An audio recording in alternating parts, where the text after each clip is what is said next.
Hello crafty people, it's Sharon here again, and I'm coming back with another colouring video featuring alcohol pens and with an Easter theme. So let's get straight to it. I'm going to use my Ohuhu pens, and I'm using the Honolulu B pens, I believe they're called. These are the ones that have a fine nib and a brush nib on each side. So I'm going to start off with our chick, and I've got 3 shades of yellow for this at the moment: a pale, a medium and a dark. So my pale shade is YO40 and my medium shade is YO70 and my darker shade is Y140. So we're going to give those a go and see how we go with them. As I mentioned, I'm using a digital stamp today, and what I did was I printed that onto smooth cardstock last night and have just left it to sort of cure overnight, so that hopefully I won't get too much smudging from my ink into my alcohol pens. Now, for the majority of the time you won't notice the smudging, but if you're using a particularly pale colour like this yellow, you might notice that that ink does bleed a little bit. So it's a good idea to leave your print to sit for as long as you can to give it the best chance of drying. What you can also do is set the ink with some cheap hairspray if you've got some. That helps as well. So I've just given a layer of my darkest colour, my lightest colour all over my chick's body, and I'm kind of doing the smaller areas first just to test out my pens and see how it works. But for me, this is you know, a tried and tested colour combination, so I'm hoping that it'll be fine. And I've now picked my medium colour, and I'm just adding some shading where I think I need it. And the key with this often is not so much the science of light and dark, it's just to get some contrast in there. So I'm imagining that the sun is coming from this side, and the sun's going to shine on his tummy and also on his face. So I'm putting my darker areas to the left, and I'm not being too particular about it. And now I'm going in with my dark colour Y140, and you'll notice that I'm using my brush pen for all of this work, just because this is quite a large image. How high is it? If that's my hand, it's probably a good 12 centimeters high. So if I was using the narrow pens, it would take me quite a long time to colour these areas in, and obviously I want to keep my ink wet so that I can blend it properly. So having laid down those first few layers, I'm now going to go back to my medium and work my way backwards again. So I'm colouring from the edge of my darkest colour and just blending that out a little bit. There we go. But trying to make sure I do leave some of that pale colour for the highlight. And then I'm going to go back to my pale colour and just give that a blend as well. And now the important thing is just to leave it to sit for a while and see how that blend works. There we go. So there's the body started, which we may or may not come back to. I think I'm going to go and get on with his head now. I don't know if I've mentioned it already actually. This digital stamp, in case anybody's interested, is from Polkadoodles. I'll just talk about that while I'm laying down my first area of colour on this head. So yeah, this is from Polkadoodles, so they're available for instant download, and this one is called, hang on, I wrote it on the back, Spring into Easter. So there's a set with you know, a whole bunch of digis in there which you can buy, or you can buy the digis individually. So it's a really good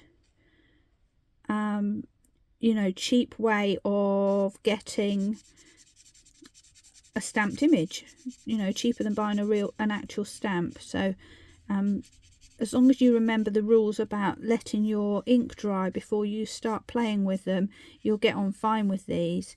Now, just coming round to the eye here, just to reiterate what I said, we try not to colour over the ink too much. So what I'm actually doing is drawing round that eye, going right up to the edge, but drawing round to minimise any smudging.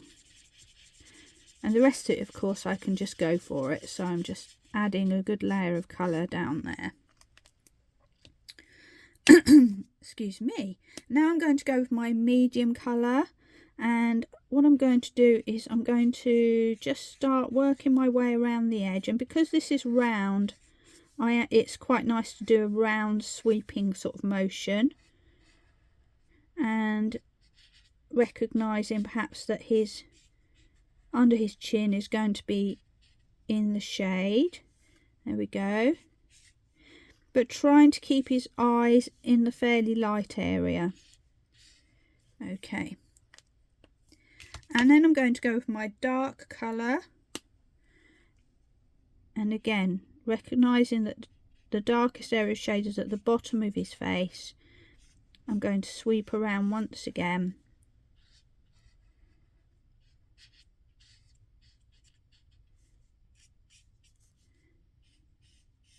Like so, and then working backwards again. So going to my medium colour and just blending out that edge of the dark.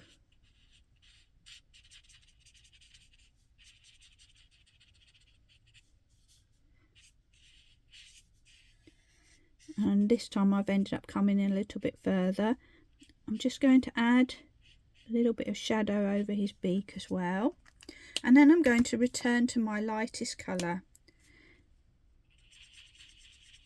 and start the blend again.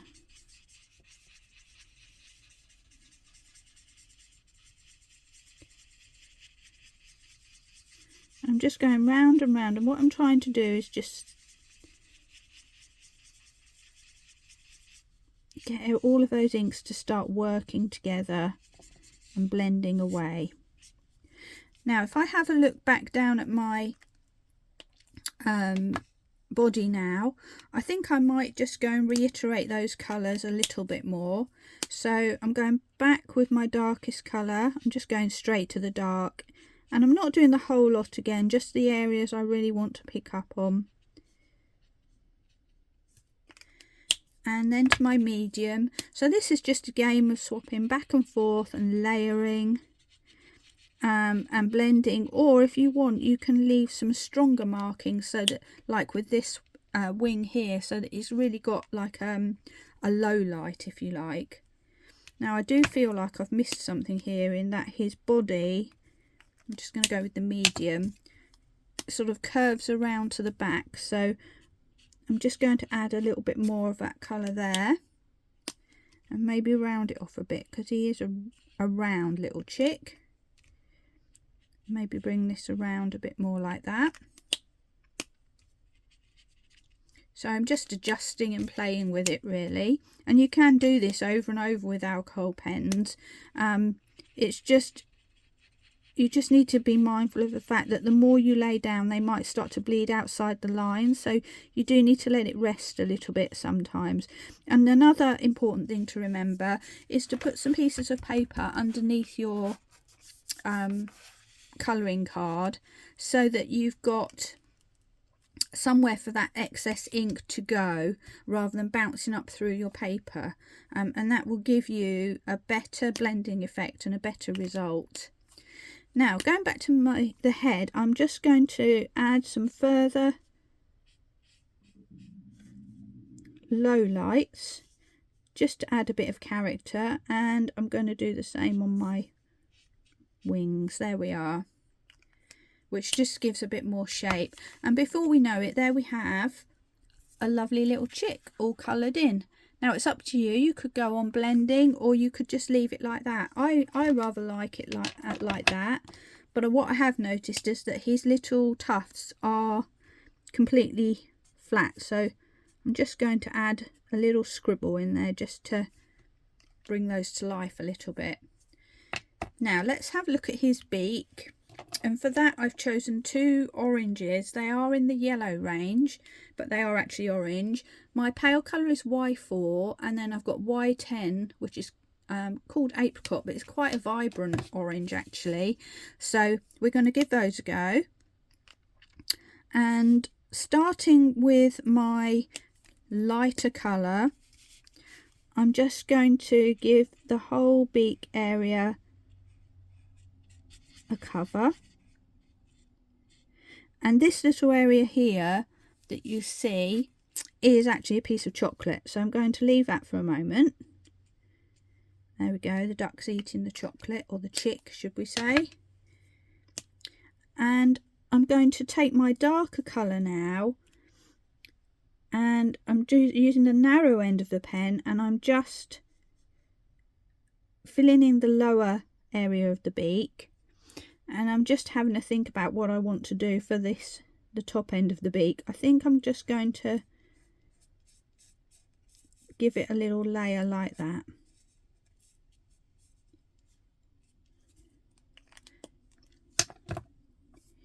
And then back to my paler colour. Let's see if we can't get that to soften and blend a little bit. There we go.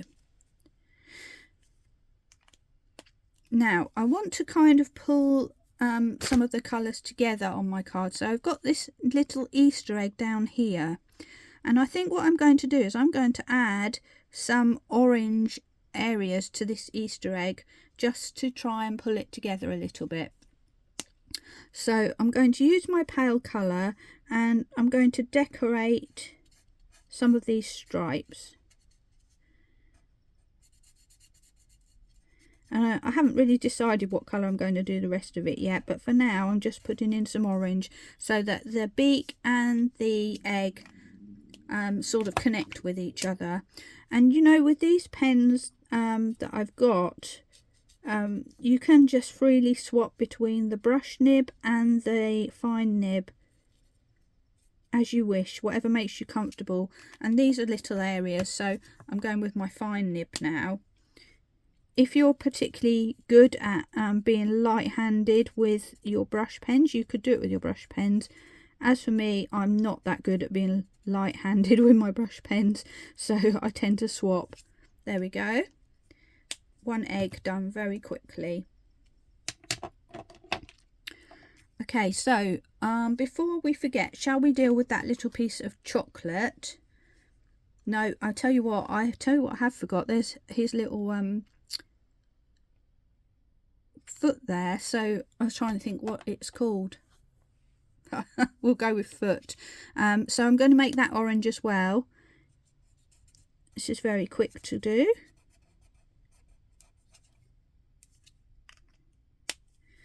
So yeah, you do sort of notice these things as you go along and think, oh no, I've just missed something. So again, I'm just adding in some light and shade.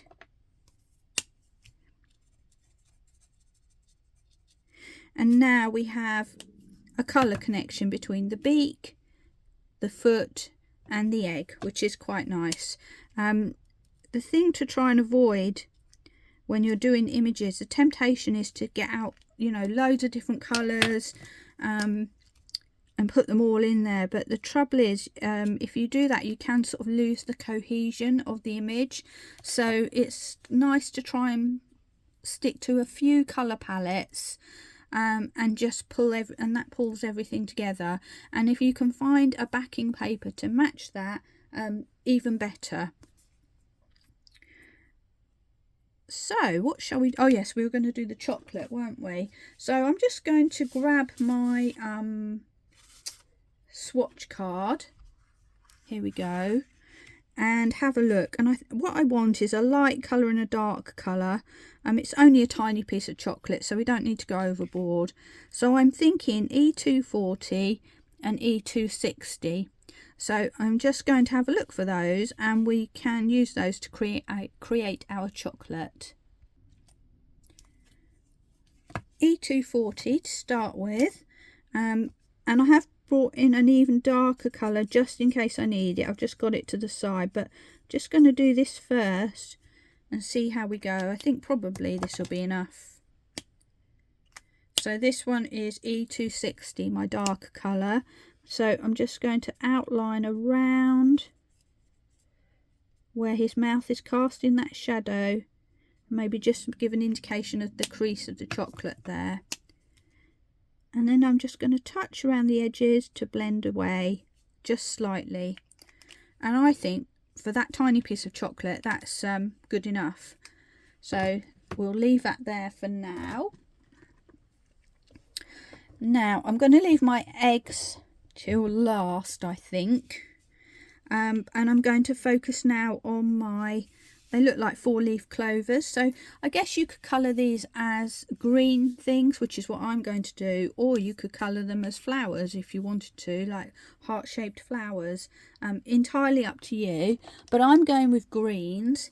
And my Easter colouring, I am kind of sticking to a theme because these colours seem to work nicely for me. So I've got 3 levels of green. Just bring those in. G140 is my light. I think it's G3 is actually the medium, and G2 is the dark. So that's a perfect example of don't just trust what the lids are telling you. Use your swatches, because the plastic on the lids is not always an indicator of the actual colour inside. And you know, these are Ohuhu pens are budget pens. They're really brilliant though, and so for me it's quite forgivable if those colours don't quite match, because as you know, I use these pretty much all the time now and I just love them. So I don't care if the colours on the top aren't quite right, or if the names are a bit strange. I just enjoy colouring with them. So there we go. You get so much more out of these based on what you pay for them, that you can forgive these few little things. So I'm just quickly drawing a line over my stalks and things, just to give them a little bit of greenness with my fine nib. And then I'm going to start colouring my leaves. I'm going to start with this small one down here, and using my light colour, a complete coating of that pale colour. And then the next thing to do is to take my medium green, which is G3, and I've got to kind of work out where I want my shadow to be. So again, it's a roundish thing, so I'm just going to use a sweeping motion and maybe just do something quirky like that. And then with my darkest colour, just going to add even more shadow. And I'm just going to let those two work together, but come with my lightest colour and just blend my medium colour away, leaving highlight in the middle. And to do that, I've actually left that central area with just one layer of this pale green, so you're actually kind of getting 4 depths of shade. Now we might need to come back to that in a moment and recolour, but we will see. Let's just leave it to rest for a moment. That's always a good rule of thumb. So now we're coming up to the next leaves.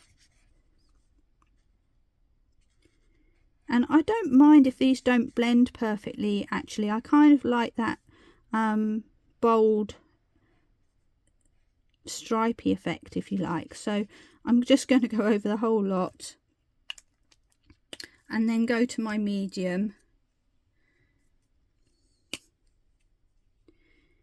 and do the same thing. So a brush pen allows you to make a nice sweeping effect, to be fair, and so that's exactly what I'm doing. Nothing complicated here, just drawing some pretty little lines. And I'm not even going up to the edges in all cases. So this one's going to be quite dark because it's right under another leaf. There we go. And then I'm going to get my G2 and wrong end, and further deepen that colour in certain areas. Again, with just simple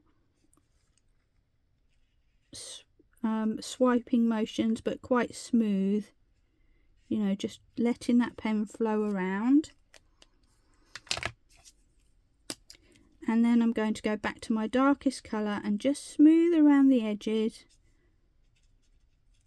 so that I can just get another little layer of light in there. There. So I am going to just quickly pause whilst I finish off the other leaves, because it's exactly the same thing, and then we'll come back and have a look at these eggs and grounding our character.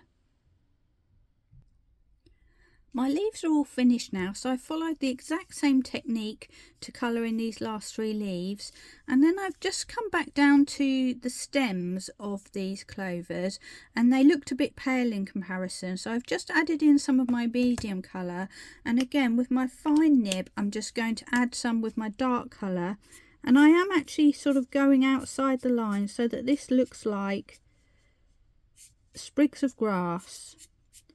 I'm keeping it darker at the bottom and then just sweeping away, and what that's done is just added a little bit of character, and I'm even going to just do some little squiggles along the way there like that, just to enhance that even more. Now, before we go any further, I think I'm going to add some grounding in. Now, I was thinking about this as I was going along, thinking this is on the grass, so it needs to be green, but we have got quite a lot of green up here. So I think if I do that, we might sort of overdo that green a little bit. So I have got a neutral grey colour, which is a yellow grey. And I'm going to use that. So it's not brown, it's not grey, it's kind of, I don't know, pumice stone. This is called YG040 and YG080. Sorry, it's not focusing. There we are. So these I found are quite handy for grounding, and I've used them on some of my other videos as well. So I'm going to go with my brush pen, and I'm going to just scribble some ground basically, just around the area of my character and his little accessories, shall we say.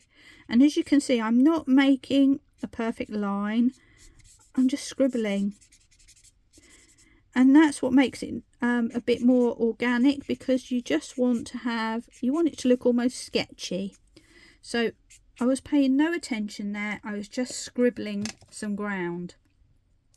I'm now going to go with my darker colour and just add some shade where I think it should be. Doing the same technique, just doing some lines and scribbles.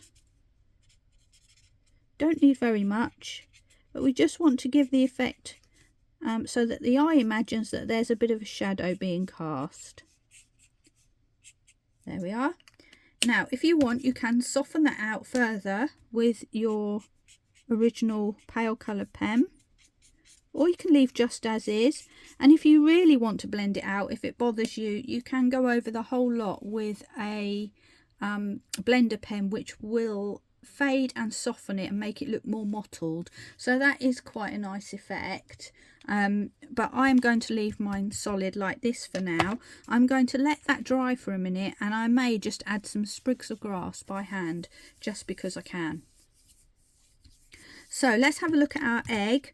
I think I'm going to go with a bluish kind of egg, a pale blue egg.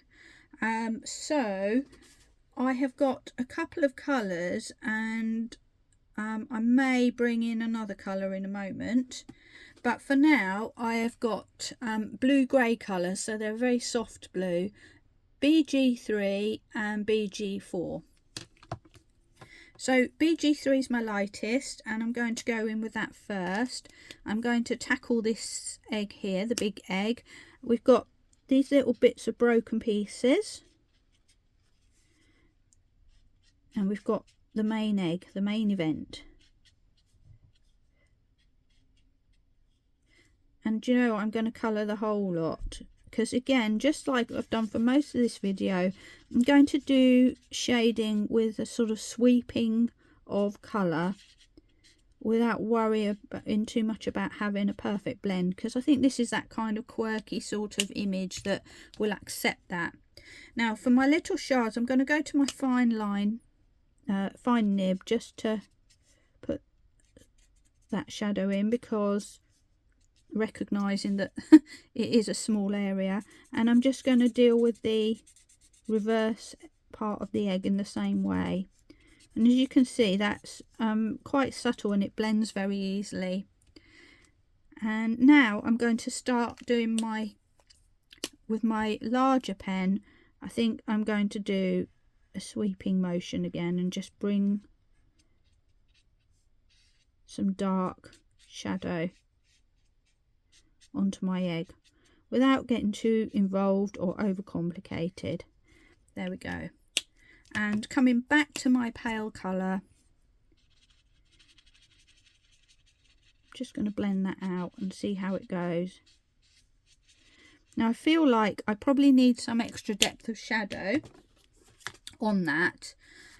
So if I bring back my swatch again, these are the two colours that I've used. And we have like a BG9 called Pigeon Blue, which is a bluey grey colour, which I think might help with what I'm trying to achieve here. So I'm just going to grab that and see if we can put a bit of that in there. And I'm just going to use the tiniest amount of this, I think. I'll start with my little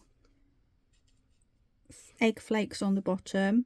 I'm going to add some shade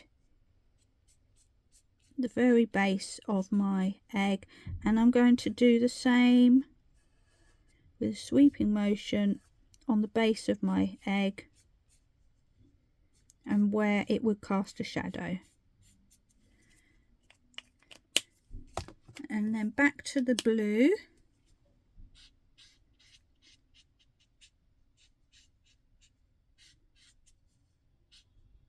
giving that another shot.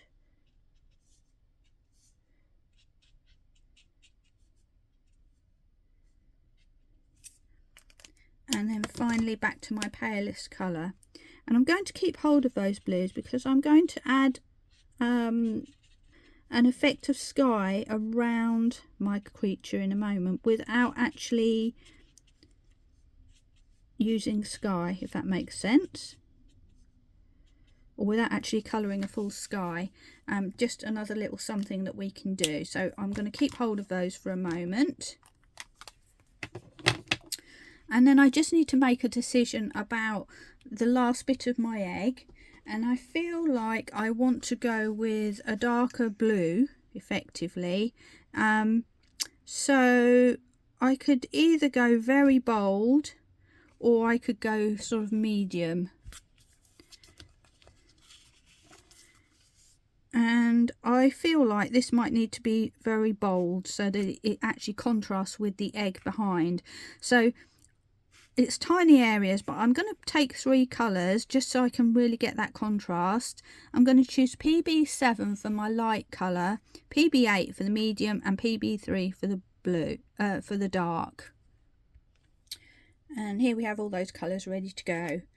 So I'm again sticking to a limited colour palette, but I'm just bringing in another depth of colour. So basically we've got green, yellow and blue. And that's our colour palette for this drawing, which keeps everything nice and connected and not too overwhelming for the eye. If we have too many colours, our eyes sort of get a bit, and our brains get a bit overwhelmed by it, and we can't separate things out. So I've gone with my lightest colour, and now I'm just going to go with my darkest one because, you know, there's not a lot of room for blending and shading here. So I'm just going to bring my darkest colour, just touching at the edges, top and bottom of that egg. Literally, it's hardly anything at all. I'm going to go to my medium colour and just drag that in a little bit, but by adding that touch of darkness, it will really give the impression that we're talking about a darker blue here. And it's just that tiny bit that makes our brains understand that this is a dark blue area,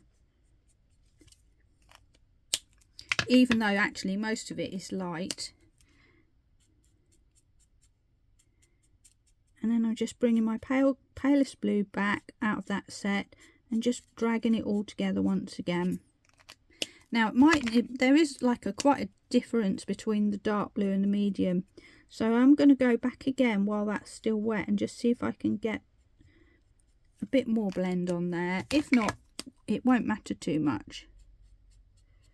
But on the second coating, you know, there's more alcohol there, so it does soften that blend. It's well worth going back for a second round if you feel you need to do that, even on these tiny areas, because we can't use too much time blending, because we'll just make it all start to bleed.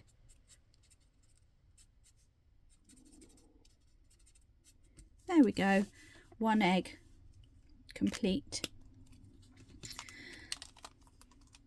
So now we have our beautiful little image. Once I've cut this to size, we've got options really in terms of how we're going to create the scene around him. You can use a stencil and create clouds behind him with a blending brush and ink pads, or you can just use a blending brush and create sort of vignette around him. But what I'm going to do is a little technique with my alcohol pens, and I'm basically just going to add lots of little dots randomly around him, which gives a feeling of there's something behind him, but it's not overwhelming. It's just giving that feeling of life around him. And the way to do this is to use the brush point of your pen and just holding your pen loosely, just start to add dots around the edge of your image, just randomly. Some of them will be big, some of them will be small. Try to avoid actually going over the pale areas. On the green, I don't think you'd even notice it. But what I'm doing is just adding dot dot dot around my character, and what this does, it sort of gives a bit of a frame and context rather than just him being plonked on some plain white paper. And you can make them more dense or lighter in places.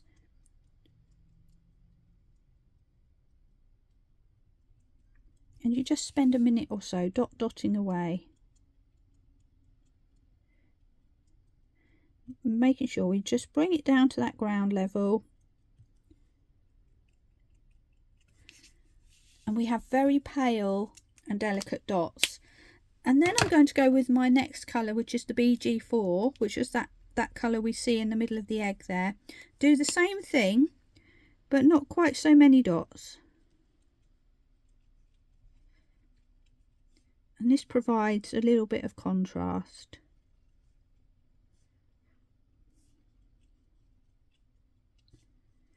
And basically what this does, it gives the feeling of sky behind our character without having to go to the trouble of colouring sky.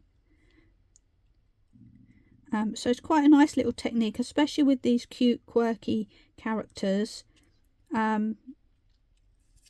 because it just gives them a nice background and lets the main image shine. And if you notice your dots are sort of getting in a bit of a straight line or something, just go in and add a few extras just to break up that pattern. There we go. And if I bring that up close, there you can see the dots. So that completes the colouring of this character. I hope you've enjoyed what you've seen today. Don't forget to check out Polkadoodles and see all their lovely digital stamps, of which this is one. I hope you will come back and join me again and subscribe if you like what you see. I've got lots of tutorials and I really look forward to having you join me once again. So that's it for me for now. Thanks for watching, take care, and I'll see you soon. Bye!